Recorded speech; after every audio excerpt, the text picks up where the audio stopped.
And we're back with the One Piece Virgin Eggheads Book Club podcast, folks. I am your Captain Mumkey D. Jones, joined as always by your Vice Captain Eggy V. Rodriguez. How do you do, folks? Ooh, what an excursion we've been on. Listen, they think we're not real pirates. I'll have you know, we were just at a little place you might have heard of, Boston. Ever heard of a tea party? Because listen, you know what? We're in our own revolutionary army. We keep these revolutions going. We're doing it day by day, and we're feeling okay. Shout out to all my people that are lively, and even those hitting the hay. Yeah, Eva did say Inazuma, I think, or is that the name of the scissors guy? He's going to be out of commission now. He's super valuable and necessary for the future plans. I'm going to be honest, I don't remember ever seeing this character again, Eggy, so... maybe a Monkey D. Dragon, the head of the Revolutionary Army, maybe he has some super secret plot to take down the government that requires cutting shit like scissors, and we cannot risk this man falling harm. But again, maybe 2,000 chapters from now we'll get an answer. Folks, we're covering Volume 56 of One Piece, chapters 542 to 551, and we finished off Impel Down, my favorite arc. Some people behind the scenes, the paid members of the Measly crew may have noticed after doing 3 episodes in a span of 10 days, we did miss a full week last week. And, I figured I'll talk about that a little bit. My grandma died last week. And if you watched my old videos from the Monkeys anime review days, it is the same woman. So much like Luffy, when he found out the fate of Bon Clay, because everybody loves relating One Piece to real life tragedies, I was very much snot and tears down my nose all week. I was in no shape to do a One Piece podcast. And I didn't want to tell people what happened yet because we got a lot of people in the Discord like, oh, where's the new episode, you motherfuckers, you lazy piece, like the stuff I expect and I want to get when I'm late with an episode. So I didn't want anyone to feel bad by replying, my grandma died. Like, come on. Like, just because I'm feeling bad, I shouldn't make other people feel bad about their funny comment to me. So I thought I would just say nothing and blame it on, sniffling allergies or whatever, which is half true, I suppose. And then we did hit up Boston, so we couldn't even record it on the weekend. But now we're back to go to Marineford, Eggy. But any thoughts on all that before I ask you, what is your top of mind? Well, I'll say just like the Straw Hat crew, the Impel Down escapees, they're counting down every passing minute. They're biting their fingernails. Their tensions are the highest imaginable. This is, I feel like this sentiment was already mentioned by me at some point in the last couple weeks. But it's like a total earth-shattering chaos. It probably started with the Celestial Dragon Punch, maybe even I could say even Ennie's Lobby was maybe the turning point. But in any case, so yes, the Measly crew members were sitting there just like every passing minute, just like, what time is it now? They were jonesing for the next episode. There's probably at least a dozen people who are actual One Piece virgins who only will read the next volume when the episode of this podcast comes out. So really, this show is for them more than anybody else. Shout out to them, and my apologies for being incapacitated last week. And I don't need any condolences or sorries or anything like that. Let's be mature adults about this. Shit happens in life, and now we talk about our cartoons. So, Eggy, what's top of mind from the end of Impel Down, beginning of Marineford? Well, I'm just going to say this since you are extending the invitation to me to be the first one. I think it probably is what's on everybody's top of mind. So, but aren't you always the first one to do top of mind, Eggy? What are you talking about? It's been so long you forgot how the show works. No, I just feel like it has to be unanimous this week. I feel like, there's just such a clear and obvious winner, in my opinion. And it happens sometimes, but I'm just saying. Is it the sacrifice of Bon Clay? Well, that's what mine would be. So I guess it's not as clear as you think.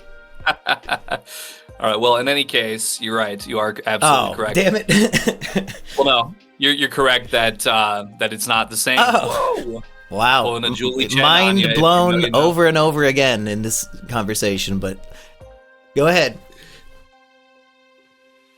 Our hero that we have been so fixated on, ensuring the rescue of the brother of Monkey D. Luffy, Portgas D. Ace, the son of Gold D. Roger. Somehow his mother kept him inside her body for 2.5 years. Or no, was it 20 months. 1 year and 8 months? Yeah. It's like 2 gestations periods and some change, I guess you could say. And for a long time, I had the theory, did Portgas D. Rouge, Rouge probably, did Ace's mom have the gum fruit? And that's why maybe a rubber body can hold a baby in longer, but there's no confirmation of that. Really, maybe it's the power of a mother's love that she could do this. Definitely, I feel like there's gonna have to be something at play. If they never address it, I wouldn't be so upset, because obviously it is mentioned here in the volume that she had lost her life as a result of this very unusual way of carrying a child. So yeah, it might have just been sheer will, maybe the will of D. Ooh, I mean, we got, if it's Gold D. Rogers' son, Portgas D. Ace, there's some wills. Yeah, was his D mom's going name on. Portgas D. Rouge? Is this incestual if 2 D's are D'ing down? I hope the D clan's not like related by blood. I hope it's just something anybody could join, because that's a little fucked up. I guess a middle name anybody could technically have. Yeah, I guess the way that I feel like I should understand it now at this point is that it's either something that's like inherent, or it's like they call honorifics, but I don't think that's. I'm thinking of honorific as like an honorable title, like the right honorable, like some kind of something like affixed to your name based on some immutable characteristic that you hold. But I guess it could still be incestuous if everybody's like if you're passing D down from generation to generation. I don't know. Maybe it's a little confusing still. In any Eggy, case, what do you make of this plot twist? Ace and Luffy not actually related by blood. They're, what kind of brothers would you call that? Fraternal brothers, perhaps? Raised together, different families? Well, that's a good, because they're not stepbrothers. Because it doesn't matter. If you didn't have a quick answer, we're not wasting time thinking about it. Eggy, what do you make of this as a plot twist in this story? Because I feel like another story, and I'm not going to spoil other stories, but I feel like if you're going to have a twist like this, where you have this iconic figure in history, and then, secret parent twist, usually it's going to be the main character who gets that kind of twist, right? And again, I'm not going to spoil other mangas out there. But here it's, like Luffy's brother had the secret dad and all that. And what do you make of all of this, Eggy? Well, I think that it works here because obviously, him and Luffy, Ace and Luffy have been together since pretty much the absolute beginning, more or less. And so Luffy's going to have that very, very strong bond with his brother, that he's always going to want to protect him and help him out in any way that he needs. And the fact that Ace is of the Roger bloodline, which then leads to the government needing to seek him out and execute him, leading to Luffy coming to his rescue, leading to Whitebeard and all of his allied pirates wanting to, attack this ceremony of execution in order to rescue Ace. It all works out well enough, because if Luffy, regardless of the blood relation here, he wants to be king of the pirates, he can't stand for his brother, even if it's not a relation, being treated this way by the government, and they're trying to clamp down on any further piracy exploits becoming more and more popular. They say as much, if we allow you to continue growing, your power has been so exponential, Ace, there's no doubt that you're going to even bring this golden age of piracy to even another level. It's going to tyrannize the entire world with uber piracy, so we got to stamp this out ASAP. And it's like Ace's destiny is to follow in his father's footsteps and be the next pirate king and do what Roger couldn't for whatever reason. And Sengoku, the fleet admiral, says straight to his face, everybody knows this but you dumb fuck. You think you're trying to make Whitebeard king? He's been grooming you to be pirate king the entire time.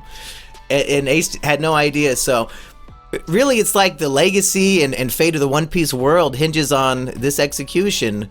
As far as Gold Roger is concerned, there's no Luffy out there. Like, he had this son, he had his woman hold it in her pussy for 20 some odd months. This is it. Ace needs to be the main character of this story. It's so strange how Ace feels like the main character, but we barely see him, and it's really the story of Luffy. Well, I think that we have at this point, and it's just more and more context being added, I guess. It was trickling out a little bit at first, probably around the entrance to the Grand Line and a little bit further on from there.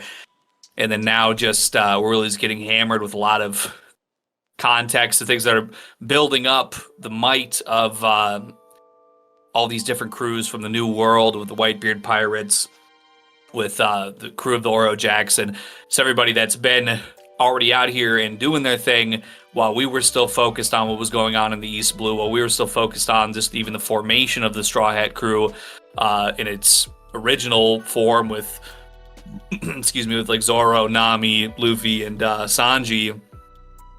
And so while that's all going on, we've had everything else going on, and we're kind of being segued now that Luffy has the power to be in the conversation, still a little bit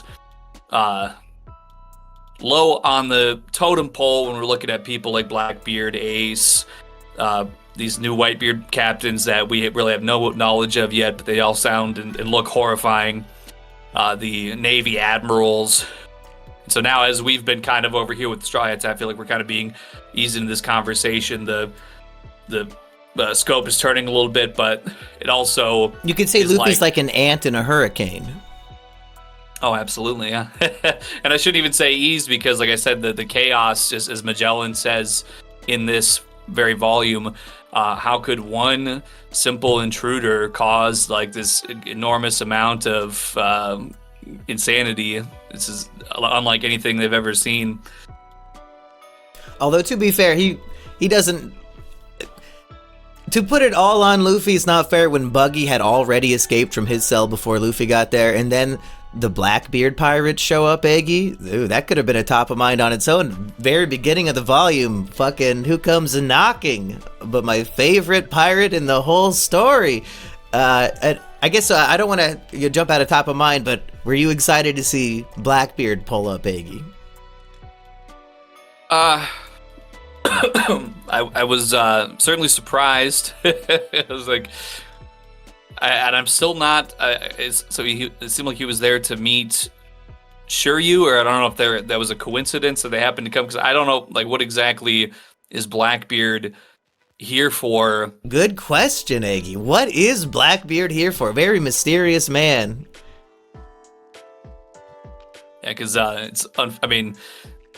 sure the government is probably not particularly happy that once we get to the vast depiction of Marineford and we have everybody all gathered, and it pans over and says, well, there's 5 out of the 7 warlords that are supposed to be here, but one of them is, in Impel Down right now, killing our own people, and Jinbei, he's just, hey, Luffy get over here. So, whoop. But even those 5, you got Mihawk right there. Mihawk alone could probably... he's the strongest swordsman. We saw him kill Zoro with a pocket knife, so surely Mihawk could take out, if there's 100,000 elite Marines here, I imagine half that many pirates at least need to pull up, so start cutting them down, Mihawk. Who needs Jinbei? It's not like we're fighting in the ocean, okay? We don't need ocean shoulder throw. Anyway, we have 2 new members of the Measly crew, Eggy. One is Stupid Cat, with stupid spelled STEWPID. So maybe he wants to be some sort of chef of the soup variety. That's true. Good cat meat stew. We need somebody who he could be the stock man. I mean, really, if you know about how soup, you got to boil down all these carcasses. It's quite a lot of work, actually. So, all right, it sounds like a good plan for me. This man is definitely the carcass boiler. Yeah, if he boils cat bones into stew or into broth, does that count as pussy juice? All I'm saying is they say that his dishes are the cat's meow. Whoa. And next member is just the letter J. Ooh, mysterious. Okay, I'm feeling like we need a man of mystery. This guy, he could be... In Bobobo, there's an onion-headed man named Jay, and the only way to defeat him was Dengaku Man and Bobobo had to do Bobobo fusion to form, damn it, what's the name of the girl? Denbo, and Denbo sang a bunch of songs to defeat Jay. So is he an onion-headed man? Can he help Stupid Cat with some vegetables for the stew? I think we definitely need some more Bobobo representation, so I'm definitely going to follow your lead on that one. My other thought of a Jay was there's a guy, Jay, I know that's been making this movie lately that's been touring, and I'm hearing it's doing pretty good. But I think an Onion Man is definitely what we need right now. Okay, Eggy, are you ready for a real top of mind? None of this fucking, lay epic plot twist with the Pirate King's son. Stupid, convoluted. Clearly Oda did not plan that from the beginning. He thought Luffy and Ace would be real blood brothers because they fucking look alike. I'm not falling for this horse shit. You made that up last minute, Oda. Now, I want to say one thing, sorry to interrupt, but the panel of Garp and Gold Roger looking at each other through the bars as he's saying, you gotta protect my son.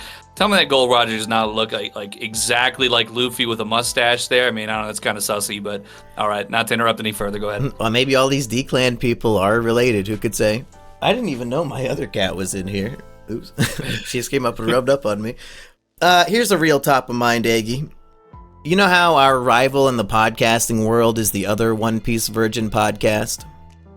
I'm here today to declare victory. Eggy, their last episode was the first half of Thriller Bark back July 9th. We used to be neck and neck, like every time we released a new episode, they would drop that arc the same day. But they're all the way back in Thriller Bark. We're at Marineford, Eggy. They gave up. That anime only watching Anituber, what are those fucking things? I always forget. People who are afraid to show their faces because it's probably a 2 out of 10 woman. So she needs an anime avatar VTuber with giant titties to entice men to hear about her shitty One Piece opinions that are generic and stale. And she gave up. She could not manage to sit through the second half of Thriller Bark. We win. Get fucked. Rivalry over, I think. It's just victory. Well, just like, taking down the flag at Denny's lobby, sometimes we have to just, dial in on some max pain, some super ultra instinct, 100% accuracy shot, and take down the competition with our super hot takes, just like a super hot Sniper King slingshot. Look at us, folks. We can't rely on anything but our opinions here. Based on, if it's based on the looks here, the only reason people tune in is for the hot takes and great opinions and theories. Let's move on to my other top of mind, other than that great victory, which, of course, is Bon Clay, Eggy. It's just like the end of Alabasta once again. This great man who we have little expectations for going into it ends up being the MVP. In the grand scheme of One Piece, when we're doing, not just characters in this tier or in this arc tier list, but characters in general in the whole story, surely Bon Clay, after this arc, is a permanent S tier character. I think there's no doubt at all whatsoever because, I also felt that Mr. 3 really amped it up in this volume as well, and he he got one of my predictions I threw out there, I think, at the very beginning of what was the previous, was it 2 volumes ago now? We kind of hit that stride there for a minute. But as far as the entrance to Impel Down, once we saw him there, we got informed of Magellan's powers. I was like, feel like Wax could help here. He did his thing. We saw it all here, folks. It was beautiful. But did Luffy bring back the afro as well when he was doing boxing, or did I just imagine that? Maybe it was anime only. Did he get a wax afro for the boxing fight? I do not recall that in the panel. Okay. God, why is that in my mind? But if I was very excited that it was like a throwback to the Foxy fight, and he got to use his wax boxing gloves to throw some punches at Magellan. Very creative and fun. It all came together all the way back from Little Garden. And you know what? And I hope there's even more. I want to just, Luffy, I mean, he's got what it takes. He's got the soul okay, the brother cats are freaking spirit. out, so go ahead. Get the fuck out of here, you dumb bitch. Yes, absolutely. When we're talking about what Mr. Bon Clay, I mean, this is a moment that everything would have been for naught. His sacrifice was absolutely essential and necessary.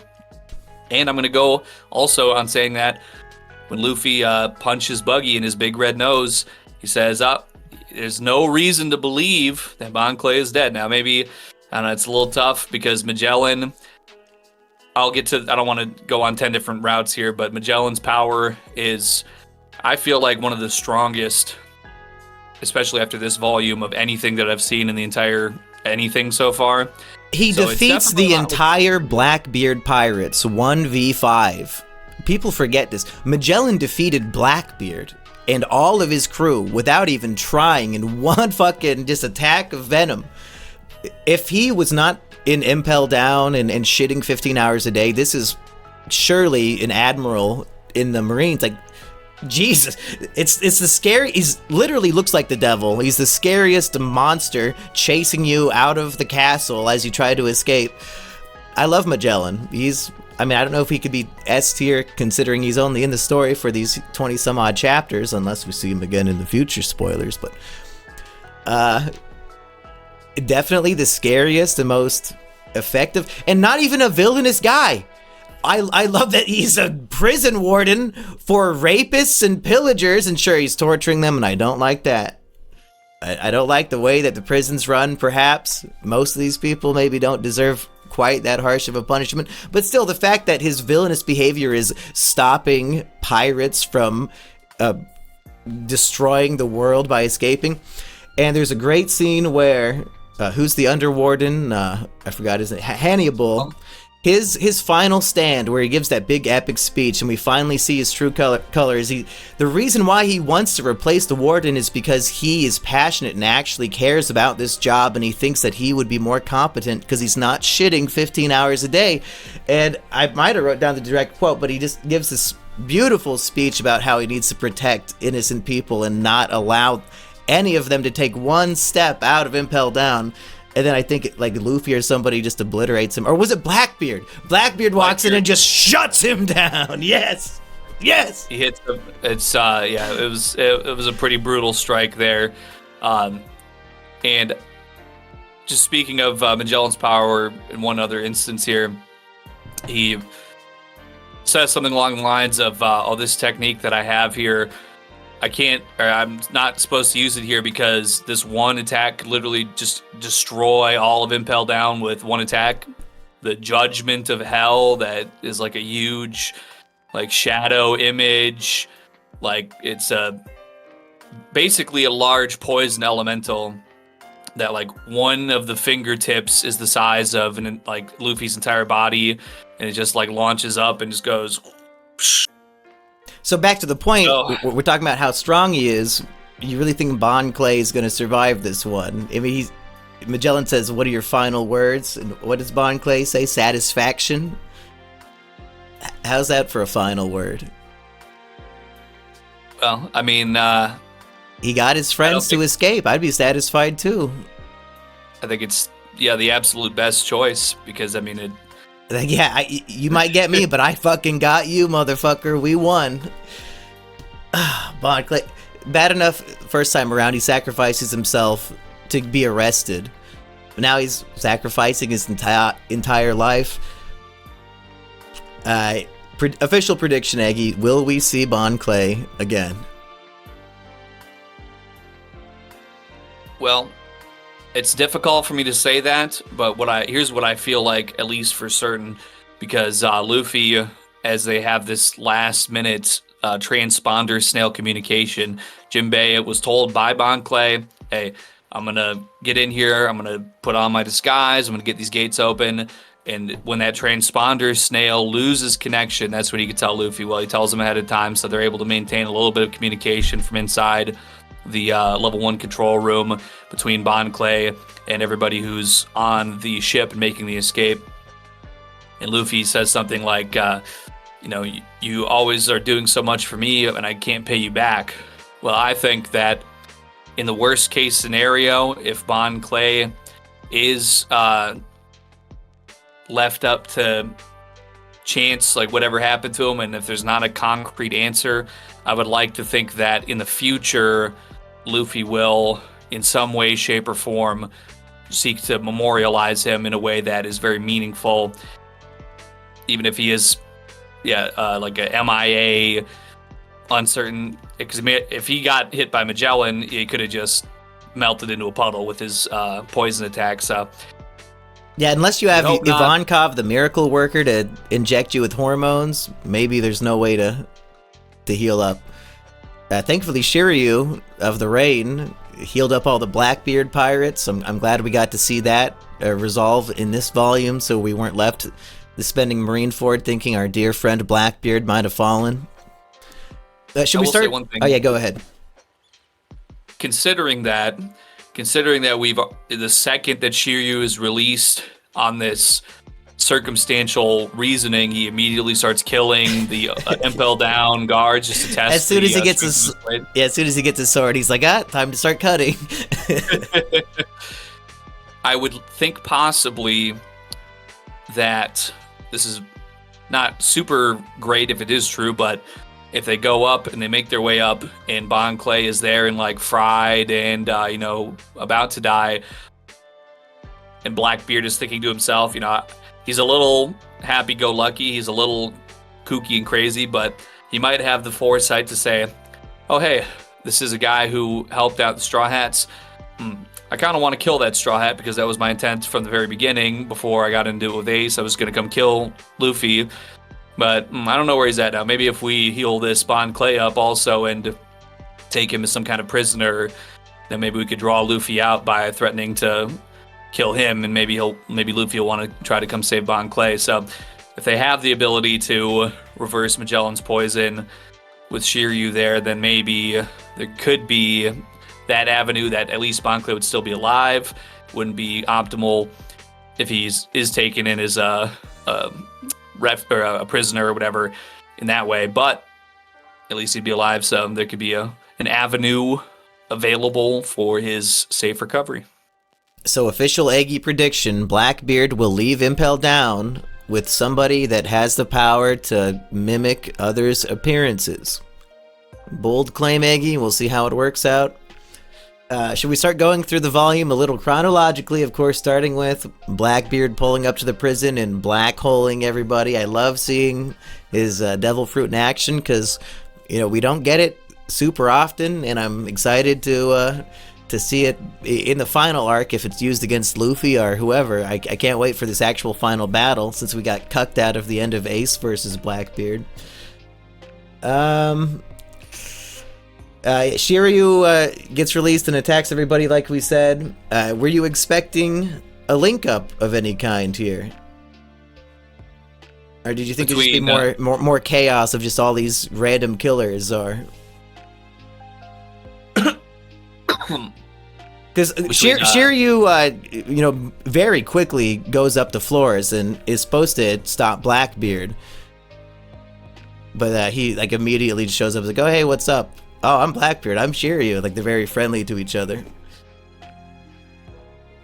I suppose, I don't know, it's interesting because it seems like generally Blackbeard has some reputation, even if it is just the fact that he was his association with the Whitebeard pirates previously, and what he did to get his devil fruit powers and what his devil fruit power is and so on. So I find it interesting that Crocodile explicitly is like, oh, I heard some no-name pirate was trying to come up on my level, my warlord status, but whatever, I guess I don't really care. Shiryu says, I've been waiting for somebody like you this whole time. And we know he was a warden who got too violent and torturous, so they locked him up in level 6. So he's just a guy, he's waiting, probably just daydreaming, oh, what if a badass pirate broke in and was breaking people out? So, his dream has come true here, and he saved all of their lives.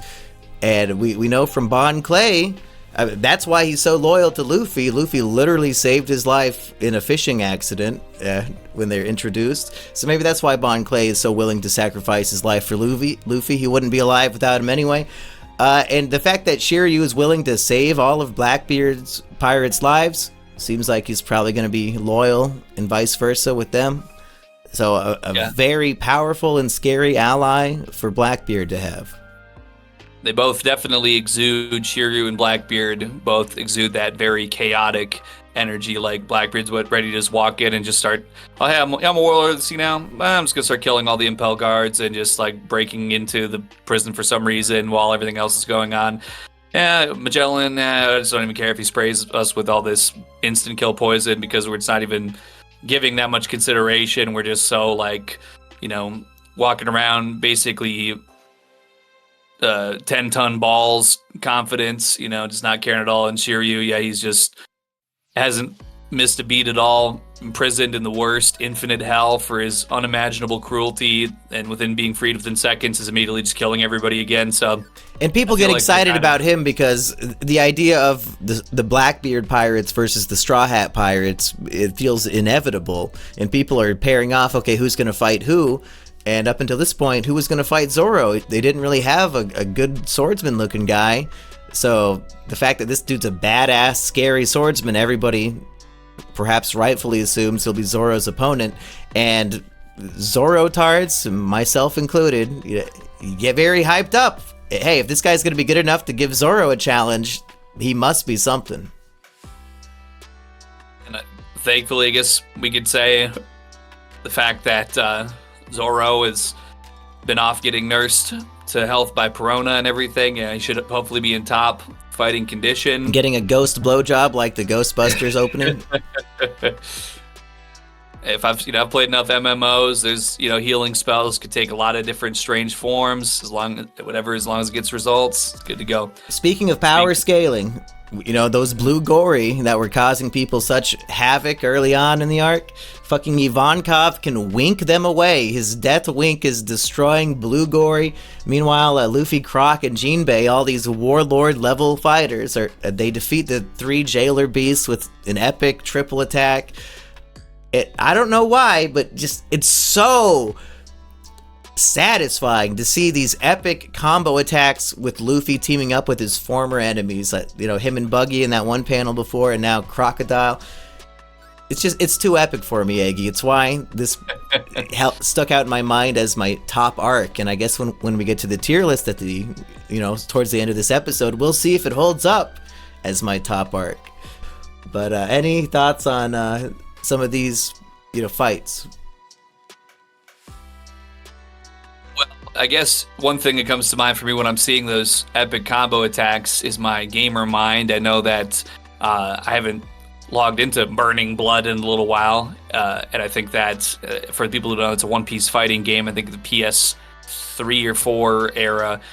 But I know that game, I believe, has unity attacks where you can have these teams of 3 people when you have different characters that you choose from, and they can have sort of assisting attacks. So seeing that just gives me that super fighting combo energy, and you just know that it's exponential power on power, and it's just such a unique circumstance that we would never see all of this coming together in any other capacity.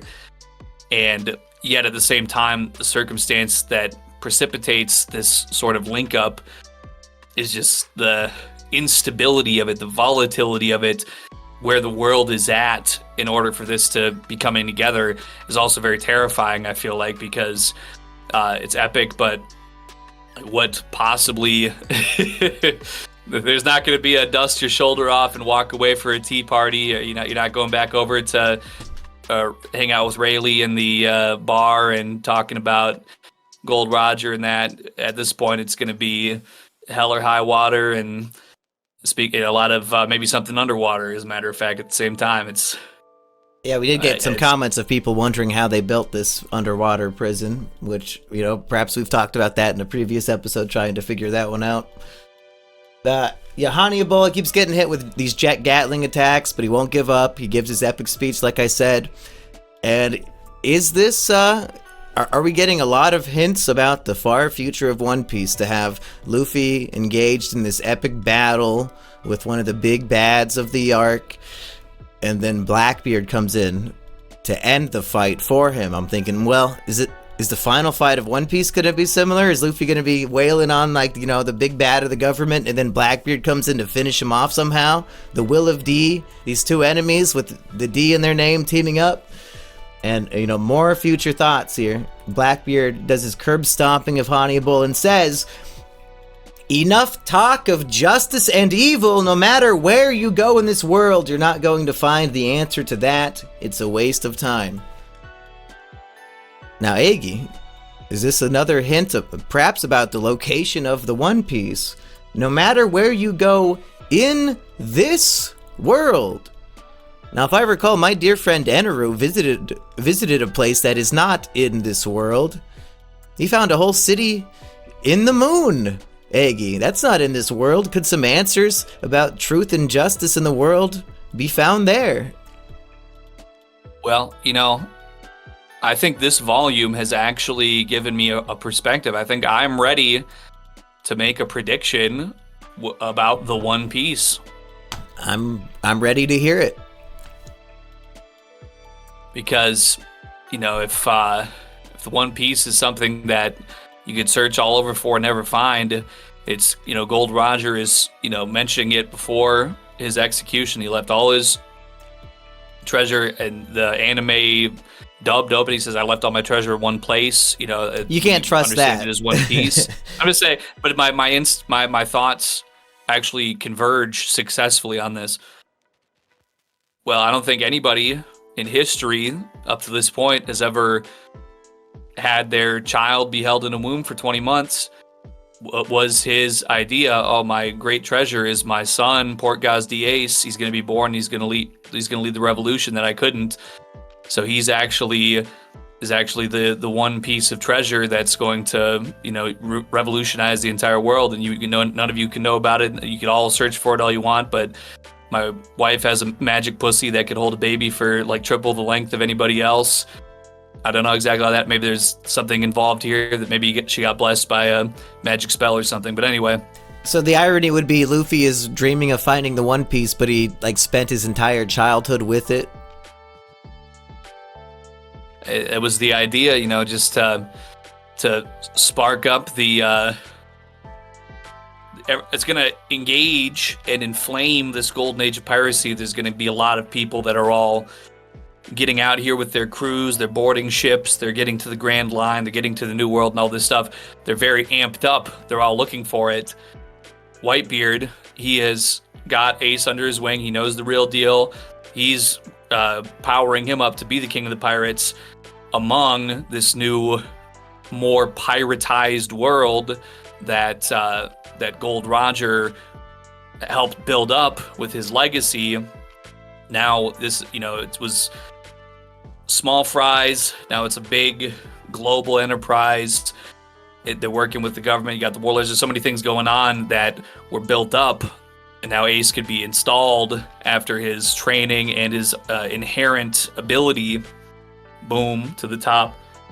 Continue on the Gold Roger legacy and bloodline that was cut short by this terminal devastation experienced by Gold Roger. I'm thinking, I don't know if that's any kind of typical prediction from anybody, but after this volume, it definitely rung in my mental cavity. Ace might be the One Piece confirmed. We'll find out, folks. Well, and let's say this too.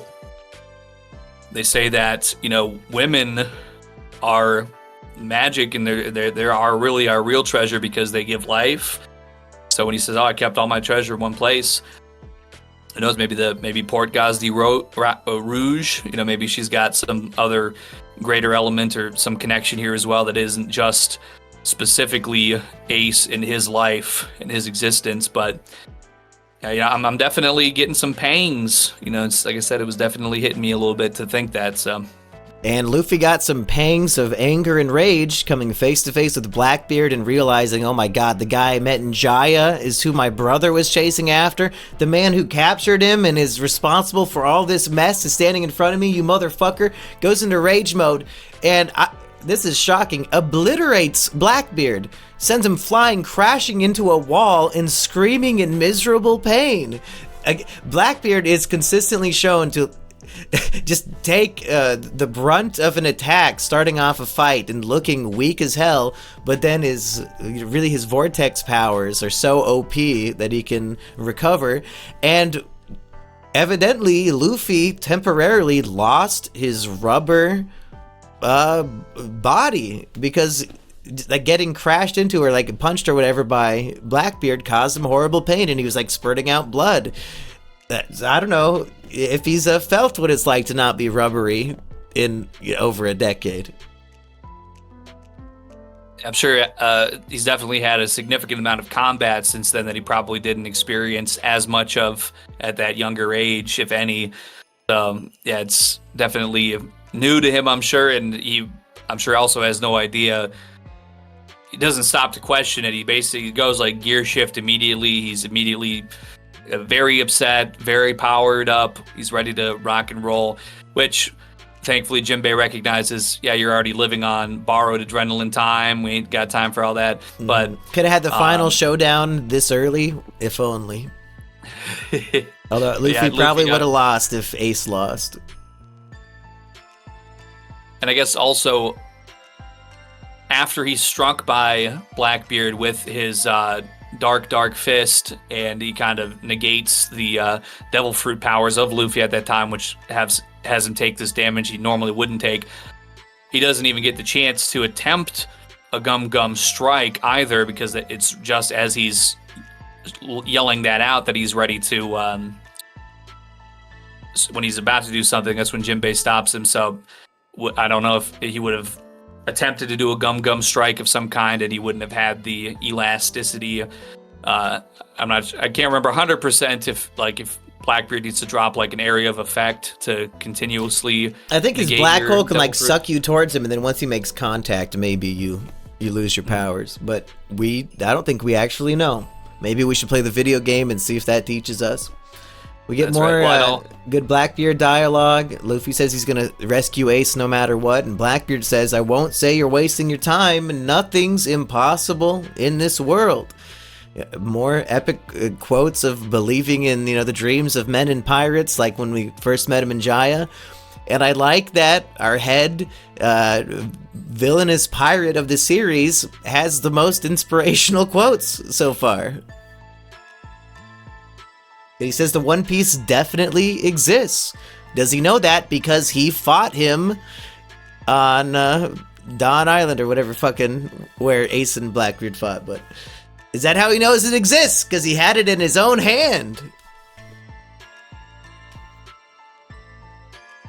Well, it would certainly it certainly is a possibility, and I don't know if I want to say, maybe it's not even just Ace. Maybe there is something that's inherent, like a sort of spirit power or soul power, some kind of special haki, perhaps. I know we've talked about the Emperor's haki from Amazon Lily that Luffy was sensed to have, that only Boa Hancock was known to have had by the Amazon Lily inhabitants. So there could be something there. Maybe he's got like the Pirate King haki that's even greater than Emperor's haki. It's like some extra super powerful inherent thing.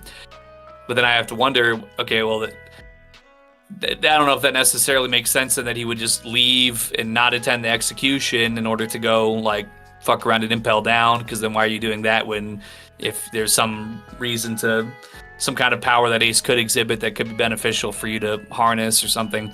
So maybe my theory might get a little flimsy there, but Well, I'm feeling it out just like a man walking blindly through the levels of Impel I Down. need your theory on this. Blackbeard says in a few short hours, we're going to put on a show that will shake the world.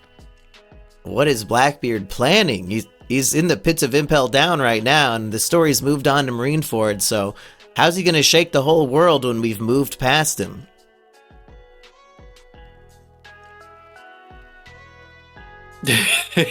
Well, let's see. So what's we have pretty much all of the prisoners have more or less escaped. We got Shiru, the Blackbeard pirates, Magellan's still up in there. I don't know. I don't think any of the Blackbeard pirates necessarily have a. Could he use his dark fruit to try and take Magellan hostage? I don't think that if he had that power, maybe he would have already tried to utilize that when he got hit with a poison wave to begin with. Could he try and it's interesting. Yeah, how are they even getting out of there? If they all lost to Magellan and he's still like on level 1 right now, how the fuck is Blackbeard even getting out? Hopefully Shiryu knows a thing or two. I also did just want to say, okay, so we have Sadie, who's a babe, by the way, the 4 jailer beasts, the zebra, koala, rhinoceros, and minotaur that all have super fast healing devil fruit powers, apparently.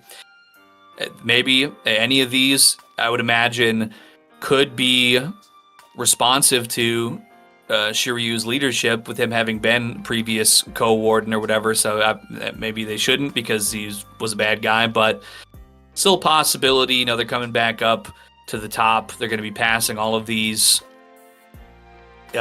obstacles, or these persons, creatures, etc. And maybe there's something there that they could utilize them as a part of their force, but I think that they probably are strong enough without them, but it's an idea.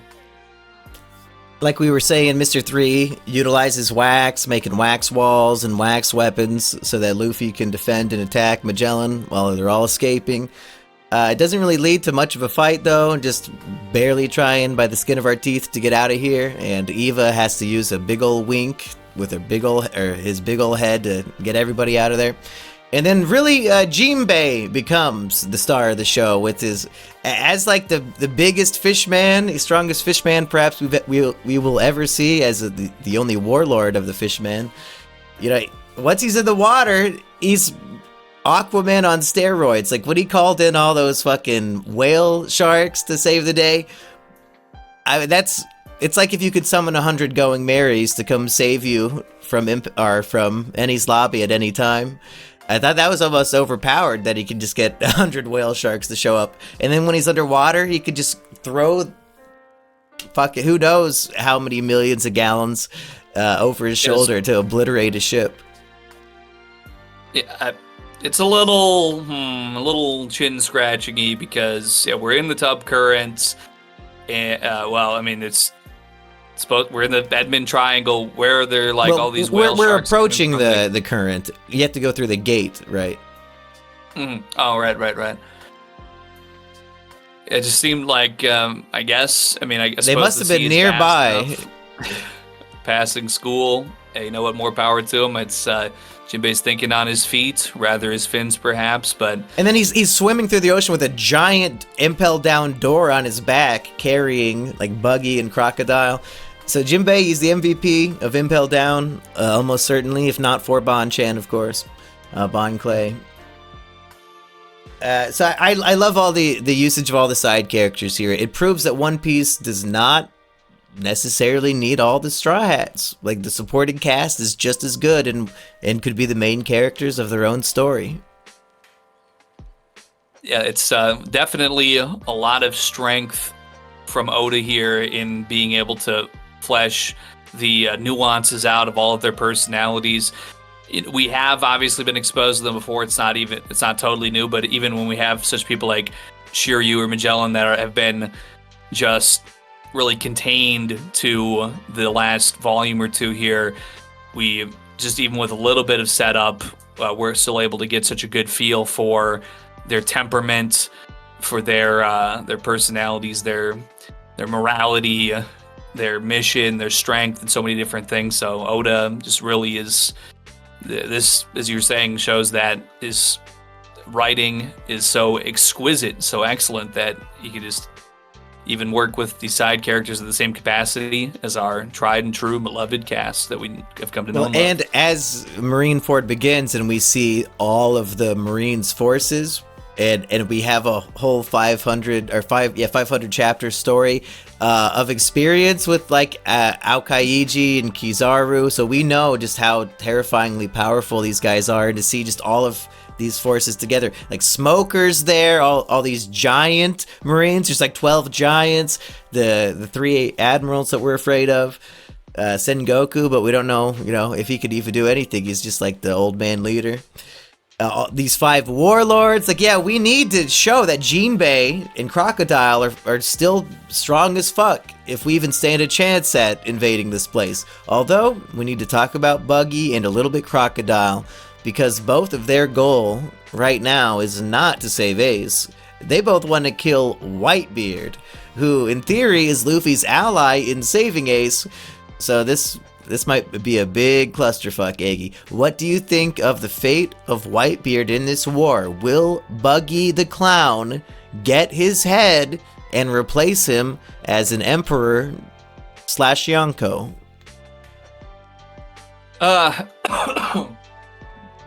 Well, I think that it was a very interesting reveal in this volume. If you want to talk about great twists on the familial relation level, our beloved Buggy coming back in such a strong way here in Impel Down and beyond. The brother of Emperor Shanks, red-haired Shanks. Did they? What kind of brother did they say? Blood brother, or? Because they're not actually related. They were just on Gold Roger's crew together. Okay, well, I believe it just says brothers, so I think, yeah, it might be a misunderstanding. Brother in the way that Luffy and Ace are brothers, perhaps. I think at this point, Oda's like, okay, brother means nothing. I said brother when they're not related. And anybody who's friends is brothers now.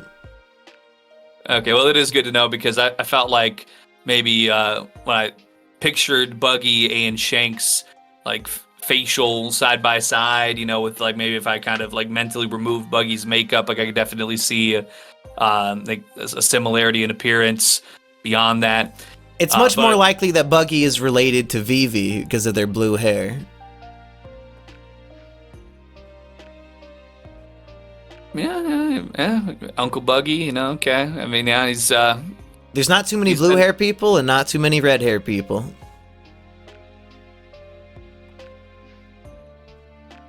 All right, mentally noted. Yeah, I could see. Yeah, there's. Yeah. But yeah, let's talk more about Buggy, because this is a huge volume for Buggy. He lost his crew. They abandoned him and said, "Fuck it, he's in Impel Down. Let's follow Queen Alvida. We don't need him. Come on, Richie and Moji, let's go." Poor Buggy's abandoned. Has to escape from his cell on his own, and he made the most of it. Got his new first mate in Mr. 3. These new blood brothers, you might say, if your name's Oda, and now he has a crew of 200 some odd prison escapees who worship him as a god.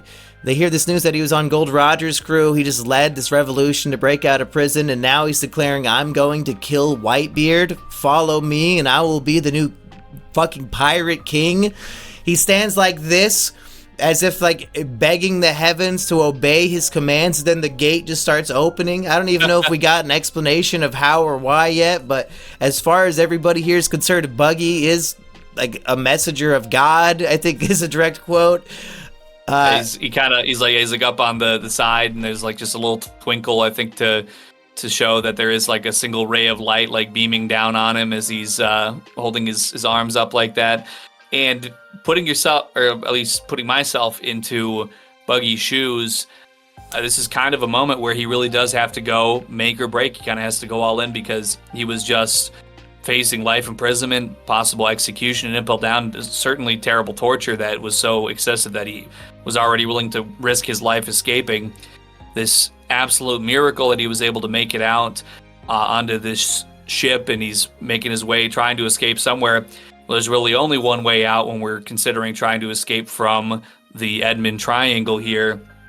So he really might as well, if he's got a crew behind him, he's feeling like the man, he's feeling like he's got some divine connections, go for broke. I mean, he might end up just swinging on Whitebeard before anybody. Maybe he's going to show up. They're still having a standoff. Like, Whitebeard's going to be there with all of his division leaders. They're going to be like just having a glare off with the Navy admirals, and all of a sudden Buggy's like chop flying through the air. His feet are like on Jinbei's back or something. Like, Jinbei's swimming with Buggy's feet, and he's like flying through the air, ready to swing at Whitebeard. I mean, Buggy, all he needs is just a hand and a knife to float on over and stab the fuck out of somebody. The rest of him can hide. He's the ultimate coward.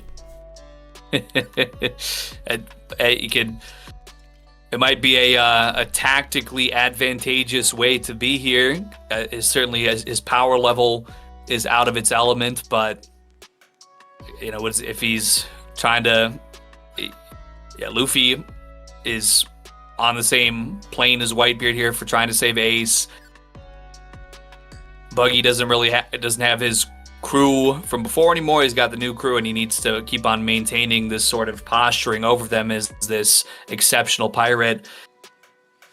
And he even says to himself, like, technically everything they're saying is true, but, like, I'm not actually a badass or anything. So it's a real fake it till you make it sort of thing. Not come to life, because it is a made-up story, I think. But as somebody who was reading this while dealing with the grief of a past loved one, I did enjoy Buggy's perspective on Mr. Two's or Bon Clay's sacrifice. He says, he was a nice guy, but so what? He's dead. Let's have a party. I know. We'll hold a wake for Mr. Two. And I like, as soon as he stops being an asshole about it and realizes the party could be in Mr. Two's honor, that's when Luffy punches him. Like damn it, Luffy! Like, he was coming on to your wavelength in that conversation there. So I don't know why you punished him so quick, but yeah, if I die, folks, no need to cry. Throw a party, please. Come on now. It's what Grandma wanted. It's what I want, and it's what Buggy wants. Mr. Two, he didn't even want Luffy to know. So, any final thoughts on Buggy before we talk about Crocodile being racist to Jinbei? Well, I'm just happy that we have Buggy back in a big way. I mean, you know, we were seeing him in little bits of cover story here and there. It seems like forever ago now. He was the man who took us from Romance Dawn. He's the man who was introducing us to so many things of what a pirate could be.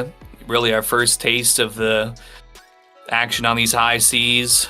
And so to have him back and bigger, stronger, it's feels good.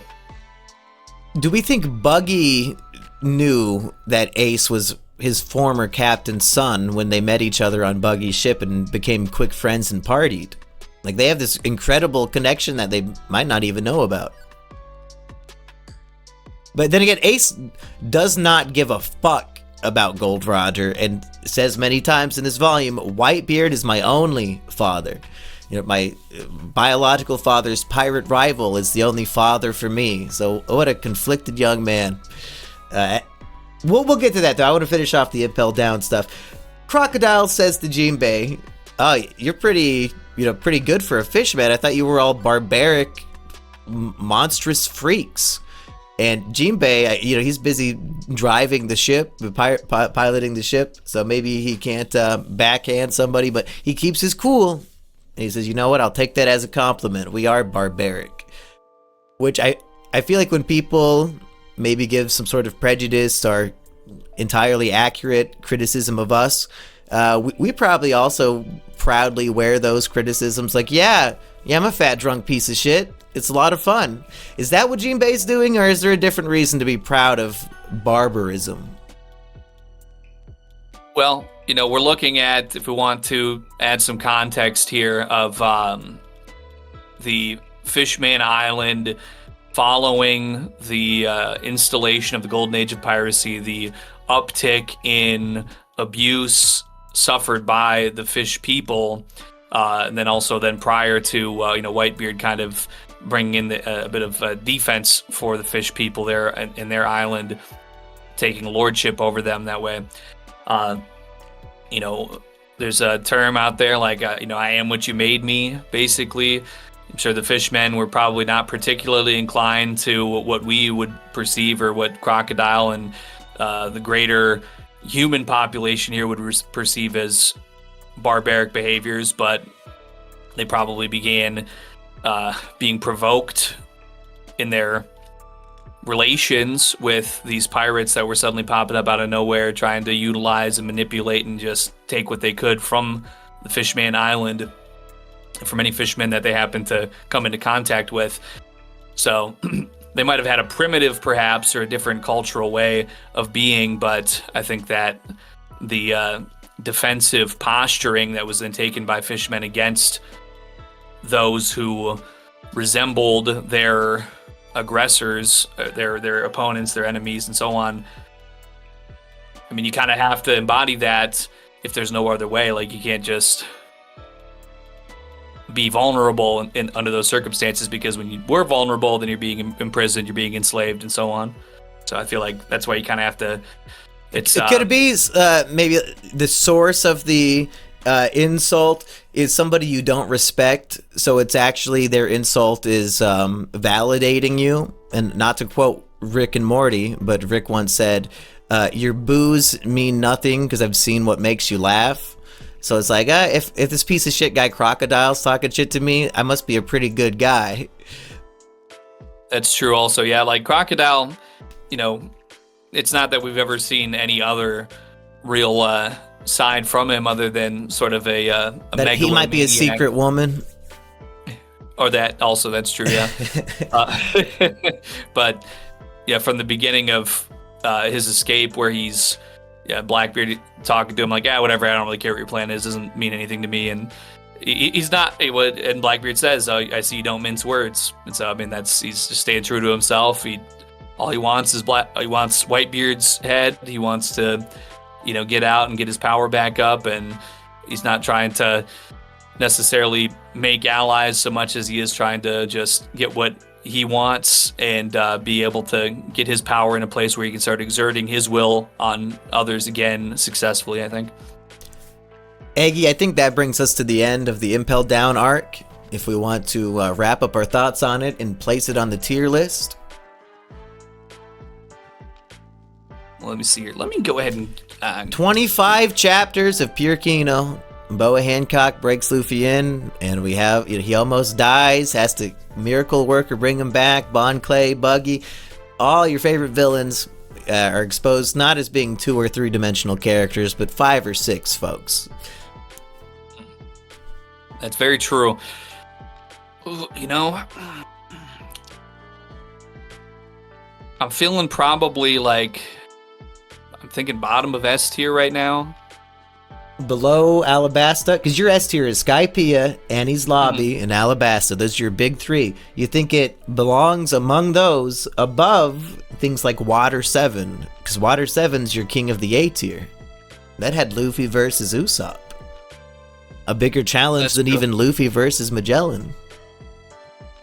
So I guess I guess we're not going to include the Goldie Roger familial reveal. Let's see here. No, that's it. Is that in 550?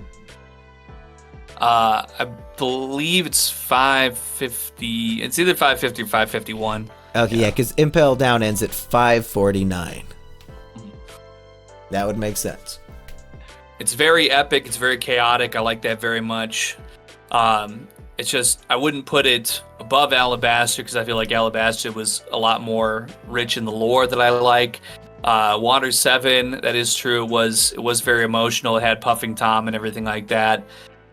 That is a very good point. As chaotic and how much I just loved how epic this all was.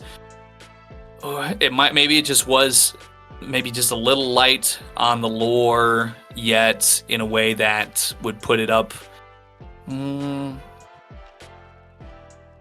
It's very neck and neck for sure for me. Like, I feel like Alabasta, Water 7 in this are all very close to each other. I think a key component of a lot of One Piece arcs is the tragic backstory that we get to enjoy, like the Noland and Calgara one in Skypiea, Robin's backstory in Enies Lobby. What I like about Impel Down is that it is the tragic backstory. Like, it's Luffy failing so utterly and completely that he loses a decade of his lifespan for nothing. His brother was taken to be executed anyway. He could have just went straight to Marineford. Now, is breaking out all these people going to perhaps be absolutely crucial? That's yet to be seen. But I like that we don't need a backstory here. The action that is happening live in the story is as compelling and upsetting as some of the best flashbacks we ever get. And those are usually an emotional highlight of any arc. So I like that we get flashback, elevated emotions in the story. Yeah, and I feel like, compared to, I'm feeling like I'm going to say, I feel like it's going to come in at the bottom of this. I think I'm going to stand by that because Water 7, we're coming in and it's a simple entry that builds and it has different elements and it's got like the lore comes through, whereas this is just such a significant, hot and heavy and chaotic, and just the premise in general that, hey, Luffy just showed up by himself under what I thought was like the coat of Boa Hancock. It's addressed in the SBS in this volume that apparently Luffy was actually under her skirt. So however that worked.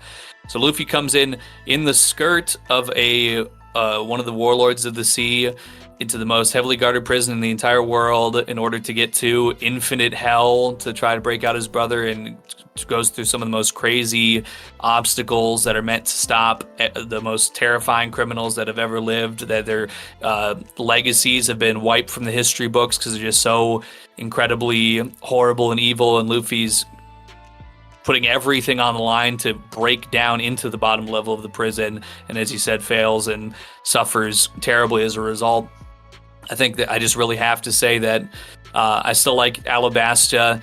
There's something about that story that is just extremely compelling to me, and I feel like I want to keep it where it's at, but I think I'm going to be very comfortable putting Impel Down right below it. Yeah, well, I'm going to stick by it. I'm going to go with my gut here. I'm just going to, I'm going to stick to my guns. Enies Lobby is currently my number one arc, and I got to be honest, I'd rather reread Impel Down any day of the week over Enies Lobby. Nothing against it. It's the best so far. But Impel Down, there are brief moments in the story where you get very hyped at how horrifying it is, like fighting Aokiji, and he's just fucking about to freeze Robin in a hug, and Usopp has to slide in and save her, and he obliterates Luffy with ice. It's very scary and intense, but it only lasts a chapter. Impel Down for me is basically almost 25 straight chapters of I need to keep reading this. This is terrifying. How are they going to, you can't defeat this guy, and they literally cannot. All they could do was barely escape. And maybe I like these One Piece arcs where barely escaping is the only option. Like even Enies Lobby is a barely escape arc rather than complete total victory. Even though they do obliterate all of CP9, but still. Sabaody, complete annihilation and defeat. So yeah, more dramatic, more fun, all my favorite villains together. And listen to the last 3 episodes if you want to hear more, folks. It's top of S tier for me. Best arc so far. Any more thoughts on these first 2 chapters of Marineford? I think we might have covered actually most of them already, because it's really just setting up the table of all the Marines and forces at play here. Well, I like how we get, it's not necessarily anybody that I think we really are familiar with, but we get a couple panels of people from the different quadrants of the blue, the north, south, east, and west, the Grand Line, kind of giving their little perspectives on what is to come, what is being expected of the execution ceremony, and what could happen if Whitebeard were to arrive. What I found was very interesting, because I think we just talked about this in the previous volume, is how the surveillance rooms in Impel Down had what appeared to be like video feeds, and okay, these are the snails that are doing it, so I guess we're gonna stick with that. But how the Marineford residents were brought to the archipelago to watch, and they have like these gigantic screen TVs and like full speaker systems. I mean, we've had, when I'm looking at the speakers and stuff, we had the Django cover story before in the Groove battle and everything, where music's playing all Disco this stuff. Paradise. So I guess it has existed. I don't know why it just suddenly like struck me as like unusual lately, but I guess maybe we just hadn't had. We're in Skypiea and we're in Thriller Bark and everything, where it's all a little more rustic, perhaps a little more old school, ancient, etc. So now that we're getting back to where all the snails are giving us this fancy technology, it's resettling for me. I don't even know if it is technology. I think it's like the snail, the camera snail, whatever it sees, perhaps it's telepathically projecting it to a different snail that is able to shoot the image out of its eyes. But I hope Dr. Vegapunk has a good explanation for this one day. But yeah, so everybody could just watch a live feed stream of Ace's execution. I'm sure they'll enjoy it. I found it interesting that the people around the world sharing their thoughts are under the impression that Whitebeard is a devil who will end the world if he's not defeated. Because we heard from Jinbei, Whitebeard, he stops oppressors from destroying my homeland, like he's protecting fishmen who are victims of racism. It seems like a good guy to me, so how did he get this reputation worldwide of being like the embodiment of Satan? Well, maybe it's a moment of reflection. Obviously, when Hachi is exposed as a fishman in the auction house there on the archipelago, everyone's horrified, like, oh, that disgusting piece of shit, shaking that freak. Oh, what, they're not supposed to breathe the same air near me. Oh, I'm gonna die of disease. So it's like, what, by Whitebeard sticking up for, or at least like offering some form of protection to the fishmen. Maybe that's not a popular opinion. Maybe they're like, hey, they're not the same as us. That fishman, he's only 3 fins out of my 5 as far as his value, his worth in society, as far as I'm concerned. Just being the white people back during Jim Crow who would like, my black friend can sit with me here at the stool at the Sunday bar, and then they'd all get their drinks poured on their head together. You're just another Negro to me, hanging out with them, you race mixer. So maybe that's how they feel about Whitebeard. He's too nice to the blacks of the world. Well, I definitely feel like that's right. I mean, he's got a. You can only come around here if you put on that mask, boy. Sniper King's okay, but we don't want no Usops around here. Yeah, no fishman karate allowed. We fight like white people up here. Introduced to all the Marine forces, ready to fight Whitebeard, and the Whitebeard pirates. They coated their ships and were hiding underwater the whole time. They pull up on the bay. Got this big Moby Dick ship, Eggy. Do you like this Whitebeard's big whale-shaped ship? Can Jinbei summon that? I mean, there's got to be at least one. I don't know. Would that? I guess it might start to qualify as a Neptunian, and I suppose it's different from a fishman then if you got like a whale that was actually that size. But if we got like a Momu-sized whale, that'd be pretty epic. like carry people out from a bad situation perhaps. But really just even beyond the Moby Dick, also just all the designs of this pirate fleet. And I don't believe that these are the division leaders. These are just like some allies of Whitebeard from the New World. We see some freakish looking people. The ships is very interesting. A lot of designs that are all very, like, I don't know if there's one that I love more than the other, but they're all just pretty cool, and I feel like they have a lot of interesting lore behind them, or whatever they represent, that I just wouldn't be familiar with yet at this point, because we're, it's pretty much at the tail end of the chapter and the volume, but definitely very intriguing that these are just like, oh, hey, these are my friends, and not even the people that you really actually need to be afraid of, as far as who's pulling up from Whitebeard and his people. Yeah, when Whitebeard pulls up on his ship, his 14 division leaders are on his ship with him, I believe. So yeah. And that ends the volume. It's just Whitebeard shows up and says, "My son better be all right." And that's it, Eggy. So very tiny sneak peek of the Marineford arc. Well, I know I'm very, very excited. I don't want to read it immediately because I know we're not. But man, I tell you, like the anticipation continues to ramp up.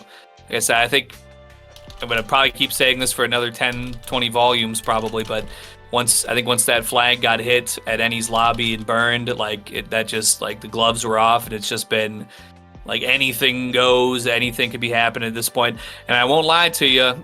I did, as I was reading through, I was paging through, I didn't necessarily take a mental note of like when the volume was ending. I mean, I think I saw the little text on Whitebeard's image there sort of as I was already paging forward just to the cover of volume 57, and I did see something about, well, I don't know, should I even mention, is it too spoilery what the title of the next what the arc title, I should say, of volume 57 is? Or is it okay at this point? Maybe Paramount War? Paramount War, yeah. That's right. It's an alternate title for Marineford War. You can call this arc either one. But why would you think that would be too spoilery to say? Well, I don't know. It sounds like maybe they could have still came to a peace treaty, like, you know, oh, hey. You think that this is going to lead to Doflamingo sitting back and watching? Nobody has to fight. We're all veterans here. You know, we could just maybe hash it out a little bit. Hey, listen, Whitebeard, it is what it is.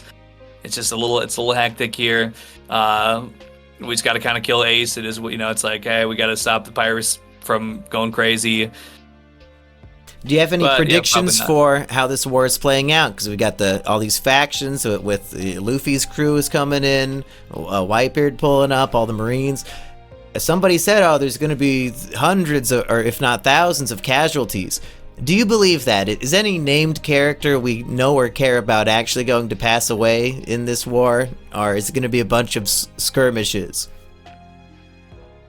I feel like there's going to...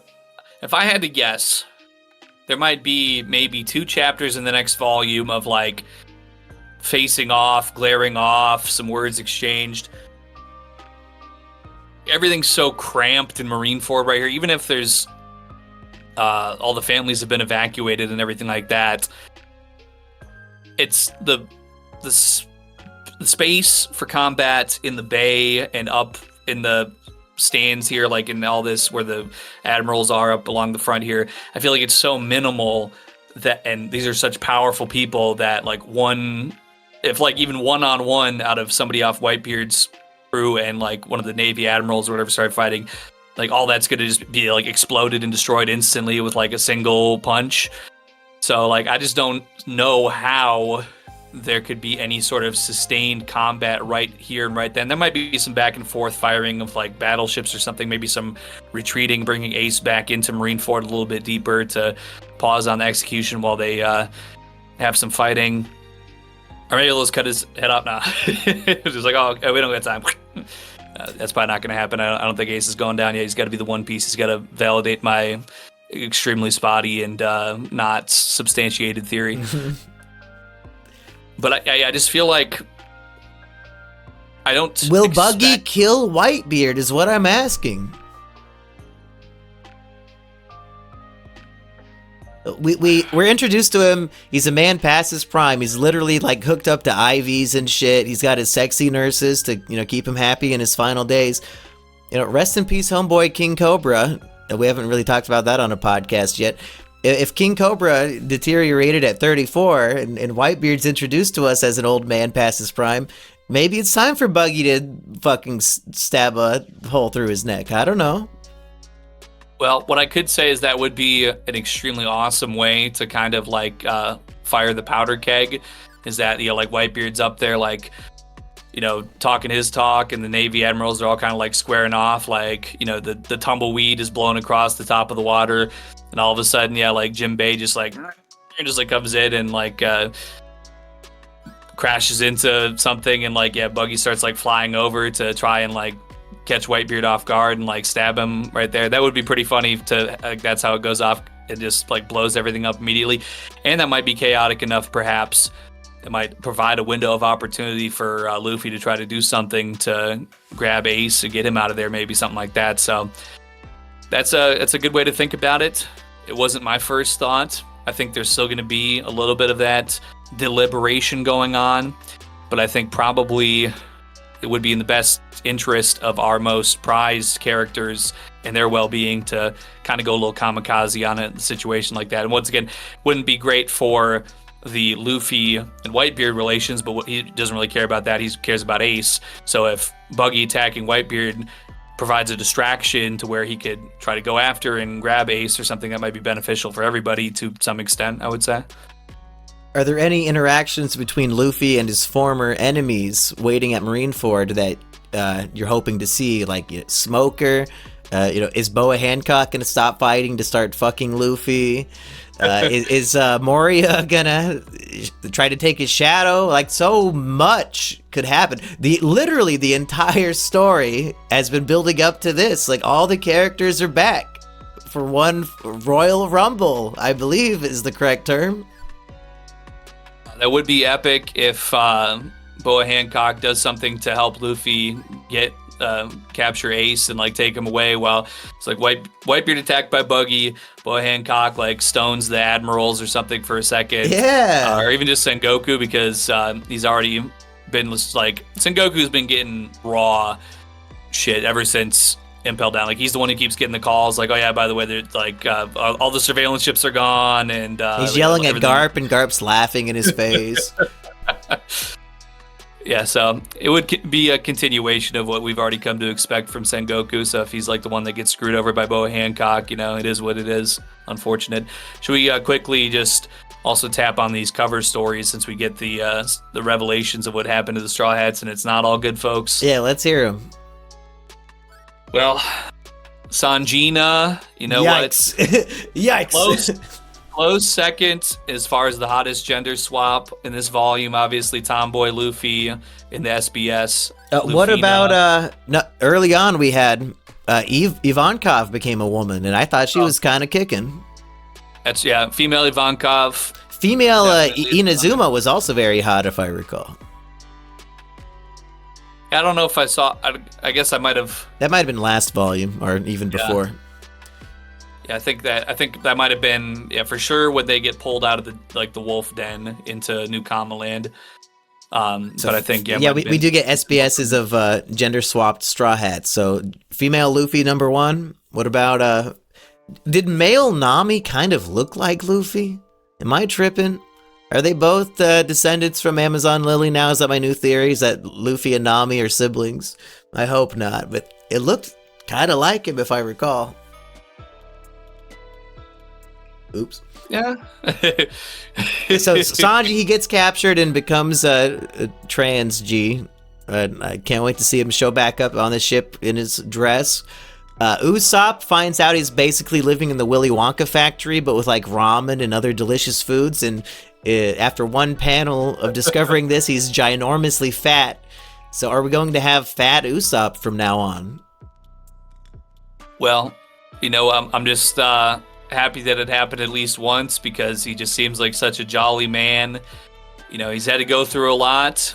He's had to feel a lot of pain, and one bout on the Feastable Island where you get to just eat giant ham legs. I don't know. I mean, how does Luffy do it? He must be really expending a lot of energy. Maybe Usopp needs to get on the Luffy fitness plan, and he'll be able to make room for all that without becoming 600 pounds. But I did see what is probably a joke theory the other day.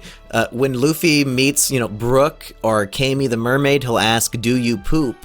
And the people are questioning, maybe because of his rubbery body and the way he eats so much food for energy, maybe Luffy himself does not poop, and he just somehow his body can convert everything completely to energy, and he doesn't waste anything. And is that why he's asking? Because he himself does not poop. Have we seen Luffy take a shit? I don't recall at any point. No. Is it canon? And finally, no, we have two more. Robin frees herself from the slavery. Thank God. Didn't need that.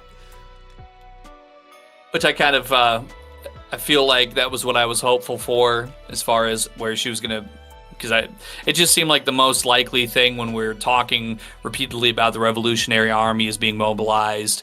And, you know, she's in this instance where she's just being imprisoned. And it seemed to me like something like that was going to happen.